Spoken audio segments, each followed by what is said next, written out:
مثل نوره كمشكاة فيها مصباح. بسم الله الرحمن الرحيم. اللهم صل على محمد النبي الأمي وعلى آله وسلم تسليما. العطور المجموعة في ذكر النبي الحبيب صلی اللہ علیہ وسلم. مجلس نمبر 19. حلیہ مبارک حبیب و محبوب خدا صلی اللہ علیہ وسلم کا ذاتی حسن و جمال. گزشتہ اوراق میں حضور اکرم صلی اللہ علیہ وسلم کی اللہ تعالیٰ کے یہاں قدر و منزلت اور رفعت شان و اعزاز و اکرام کی تفصیل آئی ہے، اور اللہ تعالیٰ نے اپنے حبیب صلی اللہ علیہ وسلم کو جو خصوصی کمالات عطا فرمائے ہیں ان سے اندازہ ہوتا ہے کہ آپ صلی اللہ علیہ وسلم اللہ تعالیٰ کے نزدیک تمام مخلوق سے پیارے ہیں، حتیٰ کہ کلمہ طیبہ لا الہ الا اللہ محمد الرسول اللہ میں اللہ تعالیٰ نے اپنے نام کے ساتھ اپنے حبیب صلی اللہ علیہ وسلم کا نام ملایا ہے. اور حضور اکرم صلی اللہ علیہ وسلم کا ارشاد گزر چکا ہے کہ میں اللہ کا حبیب ہوں. تو علماء نے لکھا ہے کہ حبیب کا کیا معنی ہے؟ حبیب اللہ کا لفظ جامع حبیب اللہ کا لفظ یعنی اللہ کے حبیب کا لفظ جامع ہے. خلت کو بھی خلت یعنی دوستی، جیسے یہ خلیل سے لیا گیا، کو بھی، اور کلیم اللہ کو بھی، اور صفی اللہ ہونے کو بھی، بلکہ ان سے زائد چیزوں کو بھی جو دیگر انبیاء اکرام علیہ السلام کے لیے ثابت ہوئے ہیں. اور وہ اللہ کا محبوب ہونا ہے ایک خاص محبت کے ساتھ جو حضور اقدس صلی اللہ علیہ وسلم ہی کے ساتھ مخصوص ہے. ذات باری تعالی جو منبع حسن و جمال ہے، یعنی اللہ سبحانہ وتعالیٰ کی ذات جو حسن و جمال کا ایک ظہور ہے، حسن و جمال کی ابتدا ہے، اور جس کو حسن پسند ہے، جیسا کہ حدیث پاک میں ارشاد ہے ان اللہ جمیل و یحب الجمال، یعنی اللہ تعالیٰ خود جمیل ہیں، خوبصورت ہیں، اور جمال کو پسند کرتے ہیں. اس نے جس ذات اقدس کو اپنا حبیب بنانا تھا تو ظاہر ہے کہ اس کو کس قدر حسن دیا ہوگا. حضرت انس رضی اللہ عنہ سے روایت ہے کہ اللہ تعالیٰ نے کسی نبی علیہ السلام کو مبعوث نہیں فرمایا جو خوش آواز اور خوش رو نہ ہو. تمہارے نبی صلی اللہ علیہ وسلم ان سب نبیوں میں صورت میں سب سے زیادہ حسین اور آواز میں سب سے زیادہ احسن تھے. علامہ مناوی رحمۃ اللہ علیہ فرماتے ہیں کہ ہر شخص یہ اعتقاد رکھنے کا مکلف ہے کہ حضور اقدس صلی اللہ علیہ وسلم کا جسم مبارک جن اوصاف جمیلہ کے ساتھ متصف ہے، کوئی دوسرا ان اوصاف میں حضور اقدس صلی اللہ علیہ وسلم جیسا نہیں ہو سکتا. یہاں پر ایک قصیدہ ہے، قصیدہ بردہ، جس کا ترجمہ ہے: بس آپ صلی اللہ علیہ وسلم فضائل باطنی و ظاہری میں کمال کے درجے کو پہنچے ہوئے ہیں. پھر خداوند جل شانہ نے جو خالق کائنات ہے آپ صلی اللہ علیہ وسلم کو اپنا حبیب بنایا.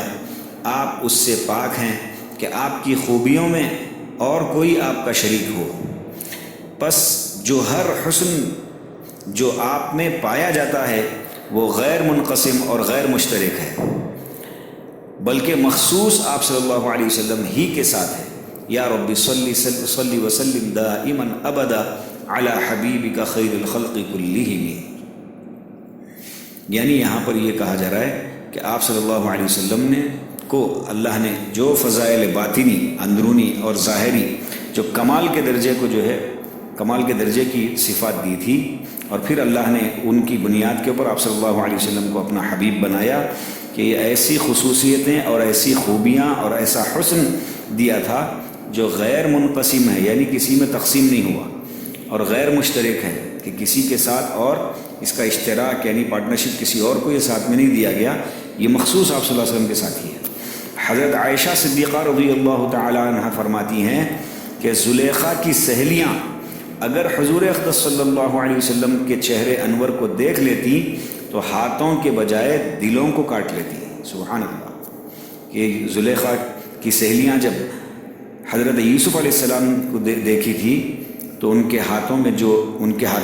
چاقو تھی، چھری تھی، اس سے انہوں نے اپنے ہاتھ کاٹ لیے تھے یعنی ان کو پتہ بھی نہیں چلا ان کے حسن کو، حضرت یوسف علیہ السلام کے حسن کو دیکھ کر کہ ان کے ہاتھ پہ چھریاں چل کے ان کا ہاتھ کٹ رہا ہے، ان کو اس کا احساس بھی نہیں ہوا تھا۔ لیکن حضرت عائشہ صدیقہ رضی اللہ عنہ فرماتی ہیں کہ اگر نبی پاک صلی اللہ علیہ وسلم کے چہرے انور کو وہ دیکھ لیتی تو ہاتھوں کے بجائے دل کو کاٹ لیتی۔ علامہ قرطبی رحمۃ اللہ علیہ کہتے ہیں کہ حضور اقدس صلی اللہ علیہ وسلم کا پورا جمال ظاہر نہیں کیا گیا، ورنہ آدمی حضور اقدس صلی اللہ علیہ وسلم کو دیکھنے کی طاقت نہ رکھتے۔ سبحان اللہ، کہ پورا جمال نبی پاک صلی اللہ علیہ وسلم کا ظاہر نہ کیا گیا، ورنہ آدمی حضور صلی اللہ علیہ وسلم کو دیکھنے کی طاقت نہ رکھتے۔ حضرت مفتی الہی بخش کاندہلوی رحمۃ اللہ علیہ شیعہ الحبیب میں فرماتے ہیں کہ باوجود ایسے حسن و جمال کے عام لوگوں کا آپ صلی اللہ علیہ وسلم پر اس طور پر عاشق نہ ہونا جیسا کہ حضرت یوسف علیہ السلام پر عاشق ہوا کرتے تھے، بسبب غیرت الہی کے ہے کہ آپ صلی اللہ علیہ وسلم کا جمال جیسا تھا غیروں پر ظاہر نہیں کیا، جیسا کہ خود حضرت یوسف علیہ السلام کا جمال بھی جس درجے کا تھا وہ بجز حضرت یعقوب علیہ السلام یا زلیخا کے اوروں پر ظاہر نہیں کیا۔ سبحان اللہ، کتنی بہترین تعبیر ہے۔ حضرت مفتی الہی بخش کاندہلوی رحمۃ اللہ علیہ فرماتے ہیں کہ نبی پاک صلی اللہ علیہ وسلم کا جو حسن و جمال ہے وہ اللہ سبحانہ و تعالیٰ نے آپ صلی اللہ علیہ وسلم کا حسن و جمال ظاہر نہیں کیا، لوگوں کے سامنے اس کو کھولا نہیں، جیسے کہ یوسف علیہ السلام کا بھی جو جمال تھا وہ حضرت یعقوب علیہ السلام اور زلیخا کے علاوہ دوسروں پر ظاہر نہیں ہوا۔ حضور اقدس صلی اللہ علیہ وسلم کے جمال مبارک کو کما حقہ تعبیر کرنا یہ ناممکن ہے۔ نور مجسم کی تصویر کشی قابو سے باہر ہے۔ آپ صلی اللہ علیہ وسلم کا جو جمال ہوگا اس کا قیاس کرنا، اس کے بارے میں سوچنا یہ بھی ہمارے لیے ناممکن ہے، کیونکہ نور مجسم کہ اللہ کے نور سے اللہ کے نبی صلی اللہ علیہ وسلم کو جو ہے نور کا حصہ عطا فرمایا گیا تھا، تو ظاہری بات ہے کہ کتنی خوبصورتی ہوگی، یہ ہمارے قابو سے باہر ہے۔ حضرات صحابہ کرام رضی اللہ تعالی عنہم کا امت پر بڑا ہی احسان ہے کہ حضور اقدس صلی اللہ علیہ وسلم کے کمالات معنوی علوم و معارف کے ساتھ ساتھ کمالات ظاہری حسن و جمال کی بھی امت تک تبلیغ فرمائی اور اپنی ہمت اور وسعت کے موافق ان کو ضبط فرمایا، یعنی جمع فرمایا۔ جو آپ صلی اللہ علیہ وسلم کے کمالات تھے اور علوم تھے، معارف تھے اور حسن و جمال تھا، ان سب کو امت تک پہنچایا۔ جمال جہاں آرا کے متعلق حضرات صحابہ کرام رضی اللہ عنہم سے بہت روایات ہیں، کسی نے کسی وصف اور ادا کو بیان کیا اور کسی نے کسی دوسرے جز کو۔ ان میں ایک طویل اور مفصل حدیث حضرت حسن رضی اللہ عنہ کی ہے، جس میں حضور اکرم صلی اللہ علیہ وسلم کا حلیہ مبارکہ اور اخلاق و عادات جملہ انواع مذکور ہیں۔ امام ترمذی نے مضامین کی مناسبتوں سے اس کو کئی بابوں میں ذکر کیا ہے، کئی چیپٹرز میں۔ حضرت حسن رضی اللہ تعالی عنہ نے حلیہ مبارک کی جستجو یعنی کوشش فرماتے وقت اس کی وجہ بھی بیان فرمائی۔ وہ فرماتے ہیں کہ میں نے اپنے ماموں ہند ابن ابی حالہ سے حضور اقدس صلی اللہ علیہ وسلم کا حلیہ مبارک دریافت کیا، اور وہ حضور اقدس صلی اللہ علیہ وسلم کے حلیہ مبارکہ کو بہت ہی کثرت اور وضاحت سے بیان کیا کرتے تھے۔ مجھے یہ خواہش ہوئی کہ وہ ان اوصاف جمیلہ میں سے کچھ میرے سامنے بھی ذکر کریں، تاکہ میں ان کے بیان کو اپنے لیے حجت اور سند یعنی سرٹیفکیٹ پاؤں، اور ان اوصاف جمیلہ کو ذہن نشین کرنے اور ممکن ہو سکے تو اپنے اندر پیدا کرنے کی کوشش کروں۔ یہاں یہ وضاحت بھی ضروری ہے کہ حضرت حسن رضی اللہ تعالی عنہ کی عمر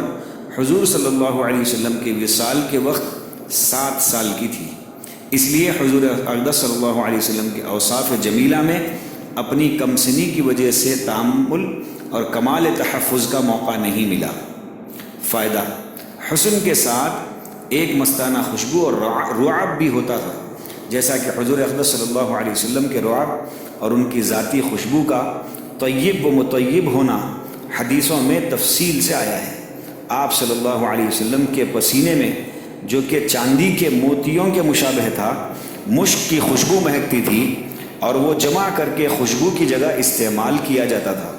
اس لیے حلیہ مبارک کو دل و دماغ میں جماتے وقت محبت کے ساتھ ادب بھی ملحوظ خاطر رکھنا چاہیے کہ ایک ایسے نبی صلی اللہ علیہ وسلم جن کا پسینہ خود چاندی کے موتیوں کی طرح جو ہے چمکتا تھا اور اس کے مشابہ تھا، اور اس میں سے مشک کی طرح خوشبو آتی تھی، اور اس کو خوشبو کی جگہ استعمال کیا جاتا، عطر کی جگہ، تو ظاہری بات ہے جب حلیہ مبارک کو جب بیان کیا جائے تو اپنے دل و دماغ میں اس بات کو جماتے وقت محبت بھی ہو اور ادب بھی ملحوظ ہو۔ صحابی کے اس عمل، اشتیاق اور اہتمام کی وجہ حضور اکرم صلی اللہ علیہ وسلم کے لاڈلے نواسے اور محبوب صحابی کا یہ شوق منافع کثیر یعنی بہت فائدے، کثرت کے فائدے والا پر مشتمل ہے۔ ایک تو یہ کہ صحابی کا عمل خود حجت ہے، دوسرے یہ کہ محبوب کے خد و خال کا تصور عشق و محبت کا تقاضا بھی ہے، پھر رسول اللہ صلی اللہ علیہ وسلم کی محبت کے جزو و ایمان بھی ہے، اور اتباع سنت میں معین بھی ہے یعنی مددگار بھی ہے، جس کی وجہ سے محبت کرنے والا اللہ تعالیٰ کا محبوب ہو جاتا ہے اور اس کے گناہ معاف ہو جاتے ہیں، جیسا کہ قل ان کنتم تحبون اللہ میں مذکور ہے۔ یعنی آپ صلی اللہ علیہ وسلم کا جو ہے، آپ صلی اللہ علیہ وسلم کا حلیہ مبارک کیسا تھا اس کا تصور کرنا، یہ بھی عشق اور محبت کا ایک تقاضا ہے، اور نبی پاک صلی اللہ علیہ وسلم کی محبت ایمان کا ایک جز ہے، اور نبی صلی اللہ علیہ وسلم کی محبت سے اتباع سنت میں مدد بھی ہوتی ہے، اور اگر جب سنت پر عمل ہوگی تو پھر ظاہر سی بات ہے کہ اللہ تعالیٰ کا یہ بندہ محبوب ہو جائے گا اور اس کے گناہ بھی معاف ہو جائیں گے۔ یہاں پر ایک شعر لکھا ہوا ہے جس کا ترجمہ ہے کہ وہ آنکھ کتنی خوش قسمت ہے جس کو اس روئے زیبا کی زیارت نصیب ہوئی، اور وہ دل کس قدر خوش نصیب ہے جس میں حضرت محمد صلی اللہ علیہ وسلم کا خیال رہتا ہے۔ ایک اور شعر ہے جس کا ترجمہ ہے، یا رسول اللہ صلی اللہ علیہ وسلم، آپ کے روئے مبارک کے جلووں کی پاشانی کو سلام، جس کو دیکھ کر میں شکر کی کیفیت میں زندہ رہتا ہوں اور وجد کی کیفیت میں فنا ہو جاتا ہوں۔ حضرت حسن رضی اللہ عنہ کی حدیث کو بعینہ نقل کرنے کی بجائے ہم یہاں صرف حلیہ مبارک خصوصاً چہرے انور کے اوصاف ذکر کرتے ہیں۔ سید الکونین صلی اللہ علیہ وسلم بہت ہی شاندار تھے، آپ کا قد مبارک میانہ تھا، لیکن مجمع میں آپ سب سے زیادہ بلند معلوم ہوتے تھے۔ یہ بھی اللہ کے نبی صلی اللہ علیہ وسلم کا ایک معجزہ تھا۔ آپ صلی اللہ علیہ وسلم بہت زیادہ لمبے بھی نہیں تھے اور کم قد بھی نہیں تھے، درمیانہ قد تھا، لیکن جب آپ صلی اللہ علیہ وسلم مجمع میں کھڑے ہو جاتے تو مجمع میں آپ سب سے زیادہ بلند معلوم ہوتے تھے۔ نمبر 2، عظیم المرتبت محبوب خدا صلی اللہ علیہ وسلم کا چہرے انور ماہ بدر یعنی 14ویں رات کے چاند کی طرح چمکتا تھا۔ یہ حسن اور خوبروئی اس طرح سے تھی کہ گورے رنگ کے اندر کچھ سرخی دمکتی تھی، جس سے کمال درجہ ملاحت پیدا ہو گئی تھی، اور پیارے رخسار نہایت شفاف، ہموار اور سبک تھے۔ نبی پاک صلی اللہ علیہ وسلم کا جو گورا رنگ تھا اس کے اندر کچھ ہلکی سی سرخی دمکتی تھی، چمکتی تھی، جس سے آپ صلی اللہ علیہ وسلم کے اندر ایک کمال درجے کی ملاحت سے مراد کہ ہلکا سا سانولا پن، ہلکا سا یہ پیدا ہو گیا تھا۔ آپ صلی اللہ علیہ وسلم کے رخسار مبارک جو تھے، گال جو تھے، جو کلے جو تھے، یہ نہایت شفاف یعنی صاف تھے، جیسے کوئی اس کے اوپر دھبا نہیں، کوئی تل کا نشان نہیں، اور ہموار اور سبک تھے کہ اندر ایک دم کلے دبے ہوئے بھی نہیں تھے بلکہ ہموار۔ نمبر 3، فخر عالم صلی اللہ علیہ وسلم کی پیشانی مبارک کشادہ تھی یعنی تھوڑی سی چوڑی تھی، اور ابرو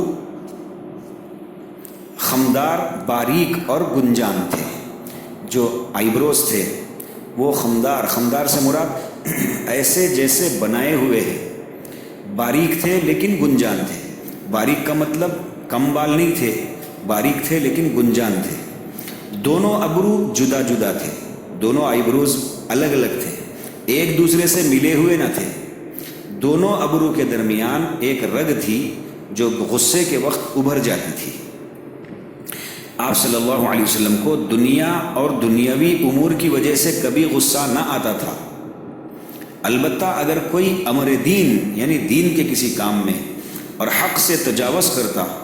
تو اس وقت آپ کے غصے کی کوئی تاب نہ لا سکتا تھا. یعنی دنیا کے کاموں میں تو آپ صلی اللہ علیہ وسلم کو کبھی غصہ نہیں آتا، اور اپنی ذات کے لیے آپ کسی پر کبھی ناراض نہیں ہوئے اور نہ اس کا انتقام لیا. لیکن اگر دین کے امر میں، دین کے کام میں اور حق کے کام میں اگر تجاوز کرتے یعنی آگے نکل جاتے کوئی، تو اس وقت آپ کے غصے کی کوئی انتہا نہیں رہتی، کوئی تاب نہیں لا سکتا تھا، کوئی برداشت نہیں کر سکتا تھا آپ کا غصہ، یہاں تک کہ آپ اس کا انتقام نہ لے لیں. اللہم صلی وسلم وبارک علی عبدک ورسولک وحبیبک سیدنا ومولانا محمد صاحب الوجہ الانور والجبین الازہر. نمبر 4، ہادی عالم صلی اللہ علیہ وسلم کے منہ مبارک یعنی بال مبارک کانوں کی لو تک تھے، اور سر مبارک کے بیچ میں مانگ نکلی رہتی تھی، اور بال ہلکی سی پیچیدگی لیے ہوئے یعنی بلدار تھے.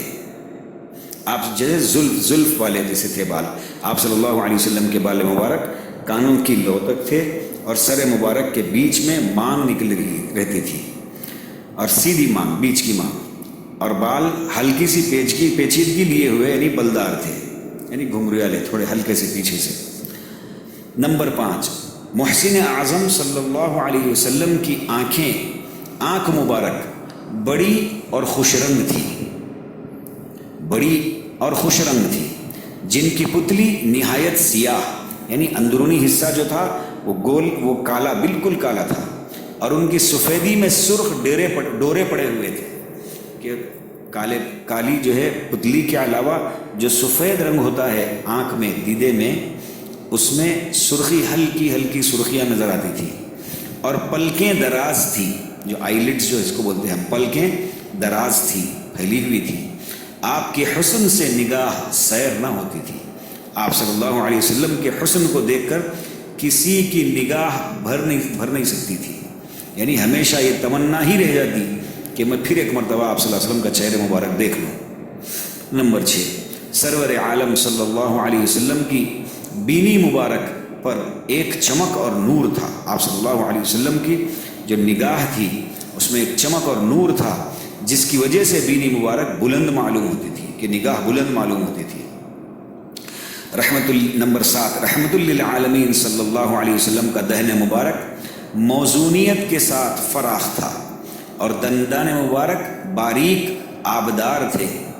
اور سامنے کے دانتوں میں ذرا سا فصل بھی تھا، جن سے تکلم اور تبسم کے وقت ایک نور نکلتا تھا. سبحان اللہ.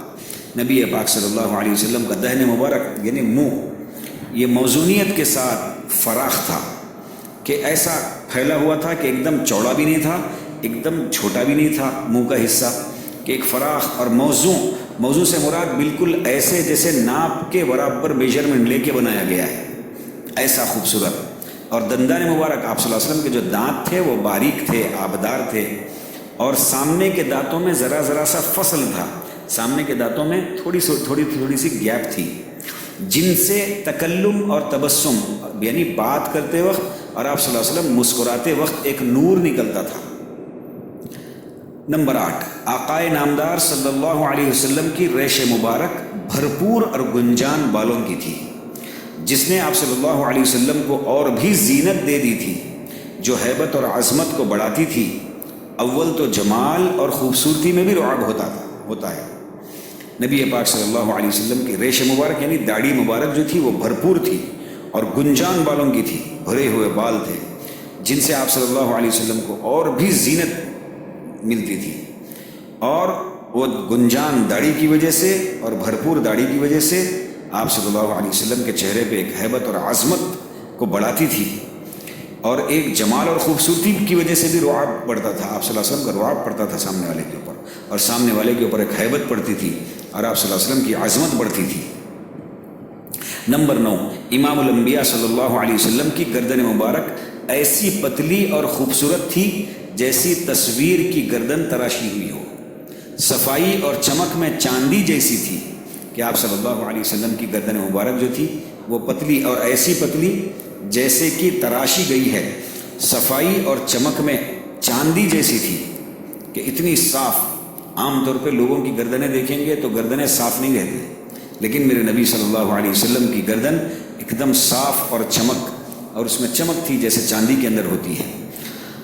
نمبر 10، حضرت علی رضی اللہ عنہ فرماتے ہیں کہ آپ صلی اللہ علیہ وسلم کے دونوں شانوں کے درمیان مہر نبوت تھی، اور آپ صلی اللہ علیہ وسلم خاتم النبیین تھے۔ دونوں شانوں یعنی دونوں مونڈھوں کے درمیان میں مہر نبوت تھی، اور آپ صلی اللہ علیہ وسلم خاتم النبیین تھے۔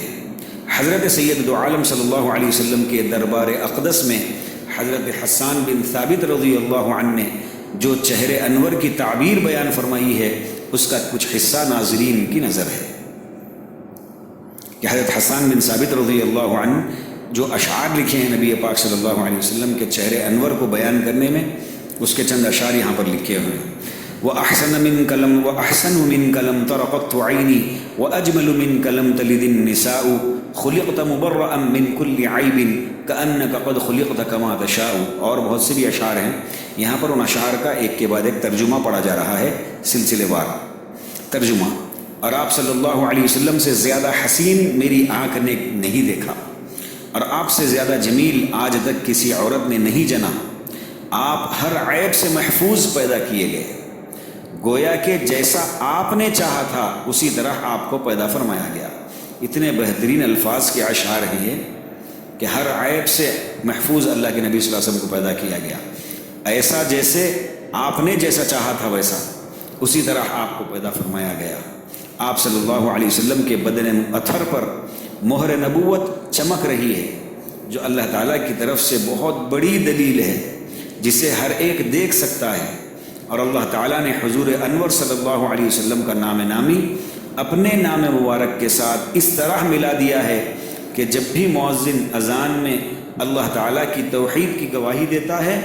تو ساتھ ہی حضور انور صلی اللہ علیہ وسلم کی رسالت کی بھی شہادت دینی ضروری ہے۔ اور اللہ تعالیٰ نے